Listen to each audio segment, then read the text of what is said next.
Welcome to back my channel. Kembali lagi dengan saya Putri Enggriani dari Universitas Kadar Bangsa Palembang. Di video saya kali ini, saya akan menjelaskan apa itu kelarutan. Nah, teman-teman sendiri pasti tidak asing lagi kan dengan sebutan kelarutan atau larutan. Tapi teman-teman sendiri belum tahu apa itu yang sebenarnya dalam kelarutan. Nah, di video saya kali ini saya akan menjelaskan apa itu kelarutan. Jadi, teman-teman sekalian, tonton video saya sampai habis, oke?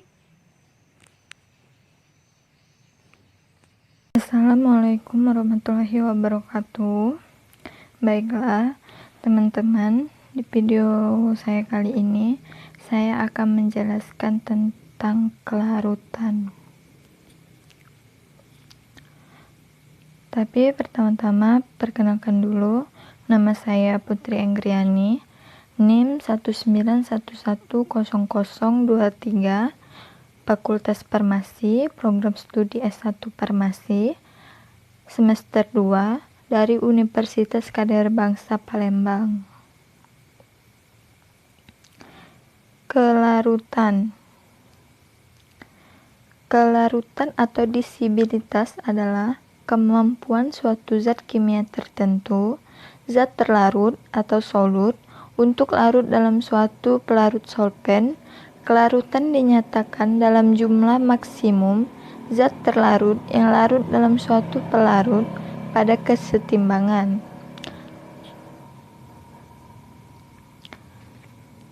Larutan teman-teman memiliki 3 jenis, yaitu larutan jenuh, larutan tak jenuh, dan yang ketiga itu larutan sangat jenuh. Larutan jenuh yaitu suatu larutan yang mengandung sejumlah solut yang larut dan mengadakan kesetimbangan dengan solut padatnya, atau dengan kata lain, larutan yang partikel-partikelnya tepat habis bereaksi dengan pereaksi atau zat dengan konsentrasi maksimal. Larutan jenuh terjadi apabila hasil konsentrasi ion sama dengan Ksp, berarti larutan bisa disebut dengan larutan jenuh. Yang kedua itu adalah larutan tidak jenuh. Larutan tidak jenuh yaitu larutan yang mengandung solut atau zat terlarut kurang dari yang diperlukan untuk membuat larutan jenuh, atau dengan kata lain, larutan yang partikel-partikelnya yang tidak tepat habis bereaksi dengan pereaksi masih bisa melarutkan zat. Larutan tak jenuh terjadi apabila hasil kali konsentrasi ion lebih kecil Ksp-nya, berarti larutan tersebut bisa disebut belum jenuh atau masih dapat larut. Yang ketiga itu adalah larutan sangat jenuh. Larutan sangat jenuh atau yang biasa disebut dengan kelewat jenuh, yaitu suatu larutan yang mengandung lebih banyak solut daripada yang diperlukan untuk larutan jenuh, atau dengan kata lain, larutan yang tidak dapat lagi melarutkan zat terlarut sehingga terjadi endapan. Larutan sangat jenuh terjadi apabila hasil kali konsentrasi ion lebih besar Ksp-nya, berarti larutan disebut larutan lewat jenuh atau mengendap.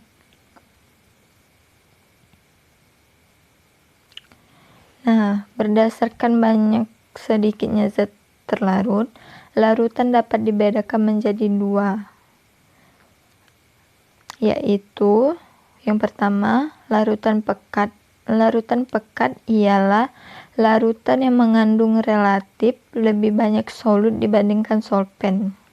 Sedangkan yang kedua itu adalah larutan encer, ialah larutan yang relatif lebih sedikit solutnya dibandingkan solvent. Nah, faktor-faktor yang mempengaruhi kelarutan.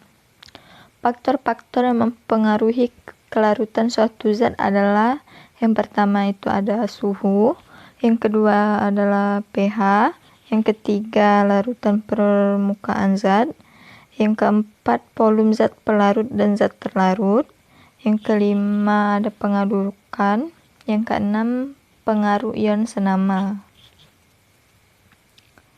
Yang pertama itu suhu. Tingginya suhu akan mempercepat berlangsungnya pelarutan. Hal ini terjadi karena pada suhu tinggi, kemungkinan terjadinya tumbukan antar zat padat lebih sering. Yang kedua itu ada pengatur pH. pH atau tingkat keasaman dapat mempengaruhi kelarutan suatu zat.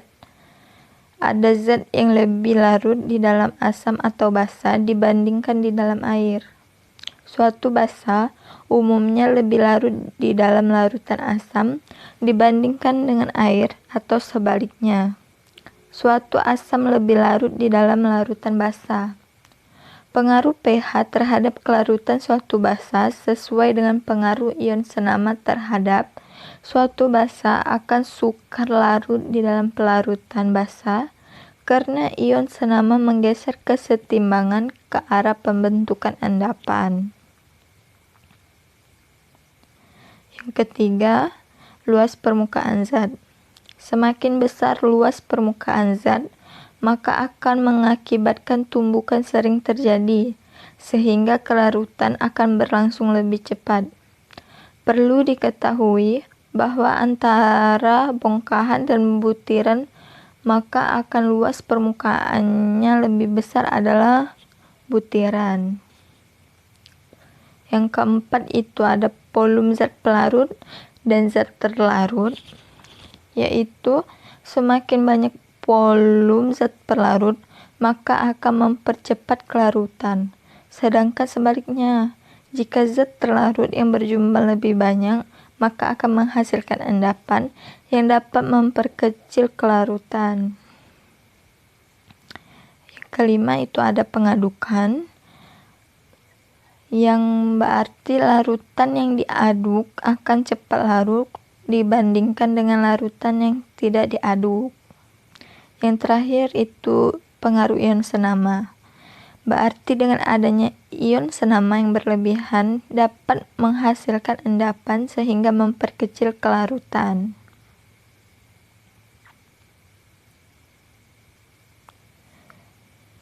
Di sini ada fenomena distribusi.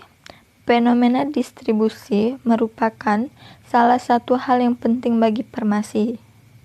Ditambah berbagai faktor yang mempengaruhi cabang ilmu tersebut. Lebih khusus pengaruhnya terhadap distribusi obat di dalam tubuh manusia.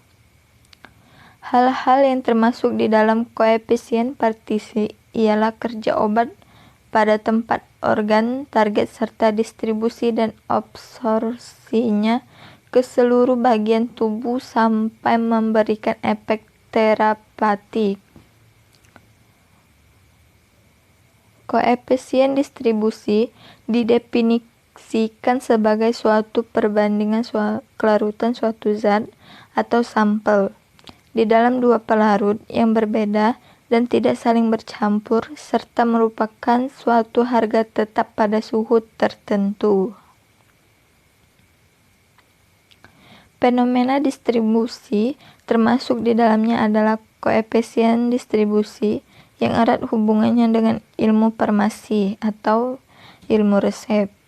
Satu hal penting dari fenomena distribusi adalah sifat senyawa obat itu agar dapat melalui membran sel yang terdiri dari lipoprotein atau suatu lapisan hidrofil dan hidrofob. Dilakukan penentuan koefisien partisi dengan cara mencampur dua zat yang bersifat saling bertolak belakang atau tidak saling bercampur. Terima kasih. Baiklah teman-teman. Nah teman-teman, itu tadi penjelasan dari saya tentang kelarutan. Tapi apabila ada kesalahan atau kekurangan saya mohon maaf karena saya juga masih dalam tahap pembelajaran. Oke.